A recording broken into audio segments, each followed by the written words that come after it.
Good morning সকলকে। আমি সোনালি। আমার আরো একটি ভিডিওতে আপনাদের সকলকে অনেক অনেক ওয়েলকাম। আমি ভিডিও শুরুতে বেশি কথা বলছি না, শুধু আপনাদের এইটুখানি অনুরোধ করব, আপনারা মন দিয়ে এর সাউন্ডগুলো শুনুন আর এই নেচারটা উপভোগ করুন।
চলে এলাম বন্ধুরা আবারও তোমাদের সঙ্গে কথা বলতে। ভিডিও শুরুটা তোমাদের কেমন লাগলো আমাকে অবশ্যই জানিও। আমি তো প্রত্যেকটা দিনই এইভাবেই শুরু করে থাকি। প্রতিটা দিন ছাদে উঠলে আমার যেন মনটা ভরে যায়, চোখটাও জুড়িয়ে যায়। এত সুন্দর পরিবেশ, এত সুন্দর সুন্দর পাখিদের আওয়াজ শুনে প্রতিটা দিন কিন্তু আমি শুরু করে থাকি। তারপর দেখো নিচে চলে এসেছি। প্রথমেই বিছানাটা গুছিয়ে নিয়েছি, আর তারপর কিন্তু এই জানালাটা খুলে দিই যাতে সুন্দর হাওয়া এসে ঘরটায় ছেয়ে থাকে। তারপর দেখো একদমই হালকা দই আর খই টিফিন করে নিচ্ছি। টিফিন করতে না করতে মা ফোন করলো যে বাবা আজকে রিধানকে আনতে যেতে পারবে না, কারণ বাবার কিছু কাজ পড়ে গেছে। তাই তাড়াতাড়ি ঝটপট করে কাজ বাজ করে আমি চলে এসেছি স্কুলে। দেখো এইটা হচ্ছে রিধানদের স্কুল, আর এগুলো হচ্ছে তাদেরই ফটো যারা স্কুলে টপ করে প্রতি বছর। তো তারপর দেখো ওই যে দেখো রিধানও চলে আসছে। রিধানদের স্কুল কিন্তু অনেক আগেই ছুটি হয়ে যাচ্ছে। আগে কিন্তু রিধানের স্কুল এত তাড়াতাড়ি ছুটি হতো না। যেহেতু প্রচন্ড গরম পড়েছে, তাই রিধানের স্কুল কিন্তু অনেক তাড়াতাড়ি ছুটি দিয়ে দিচ্ছে। প্রত্যেক দিন কিন্তু বাবাই ওকে স্কুল থেকে বাড়িতে নিয়ে যায়। আমিও মাঝে মধ্যে বাবার সঙ্গে আসতাম, কিন্তু এখন তো একদমই বাড়ির কাজ করে সময় হাতে থাকে না। আমার কিন্তু এই জায়গাটা ভীষণই পছন্দের। আগে বিকেল হলেই প্রতিটা দিন এখানেই ঘুরতে চলে আসতাম। এখন তো আর অতটা সময় হয়ে ওঠে না। এখন রিধানের পড়াশোনার চাপও বেড়েছে, আর সংসারের সমস্ত কাজই নিজের হাতে করতে হয়, তাই আর সময় থাকে না। দেখো মনের মাথায় আমরা চলে এসেছি। এখানে রয়েছে একটা কসমেটিক্সের দোকান। এখানে কিন্তু সমস্ত জিনিসই পেয়ে যাবে, জুয়েলারি থেকে শুরু করে বোতল, পেন্সিল, সমস্ত কিছুই কিন্তু এখানে পাওয়া যায়। বৌদি এখানে আমাকে একটা পাউডার দেখাচ্ছিল, যেটা কিন্তু সান প্রোটেকশন দেওয়া। তো আমাকে একটা ডেমো দেখাচ্ছিল যে পাউডারটা কিরকম। এখান থেকে কিন্তু রিধানও একটুখানি নিয়ে হাতের মধ্যে দেখছিল পাউডারটা কেমন। তারপর বেশ কিছুক্ষণ দাঁড়ানোর পর আমরা পেয়ে গেছিলাম আমাদের বাড়ি যাওয়ার জন্য অটো। আমাদের কিন্তু কিছুক্ষণ দাঁড়াতে হয়, তারপর অটো পাওয়া যায়। তারপর দেখো এখানে সোনামায়ের জন্য মিষ্টি নিয়ে নিয়েছিলাম। তারপর অটো থেকে নেমে সোজা পাড়ার রাস্তায় হাঁটতে শুরু করলাম। হাঁটতে হাঁটতে কি অবস্থা হলো দেখো। ভাগ্যিস এই ঘটনাটা আমাদের স্কুলে যাওয়ার পথে হয়নি। অন্য কোথাও হলে আমার তো একদম অবস্থাই খারাপ হয়ে যেত, কারণ এই আশেপাশে কোথাও কিন্তু জুতোর দোকান নেই।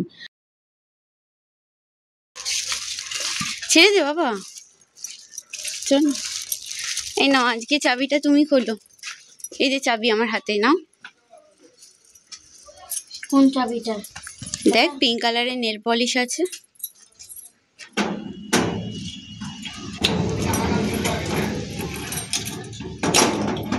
বাহ, চাবিটা পড়ে গিয়েছে বাবার নিচে, খোলো।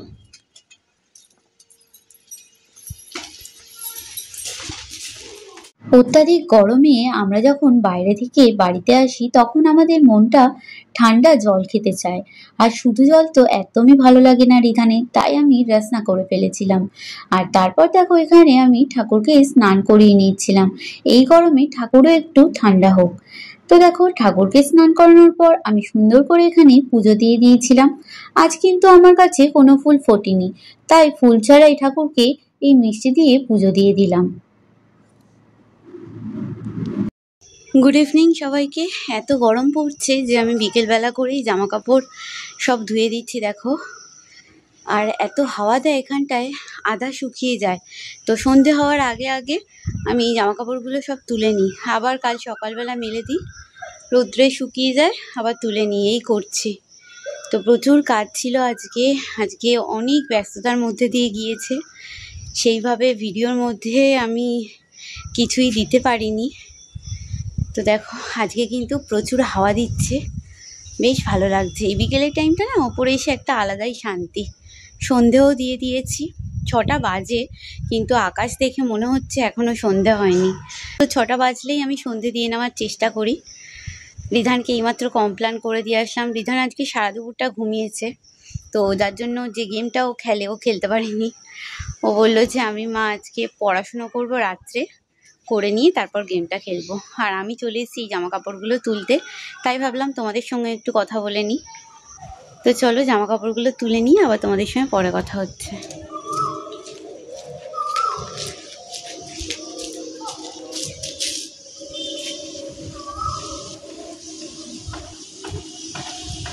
আর একটু জল দাও ওই বড় গাছটায়, বুঝেছো? আর একটু জল এনে দাও। এটা লাফ মারবে, এই ঘরের মধ্যে ঢুকে গেল।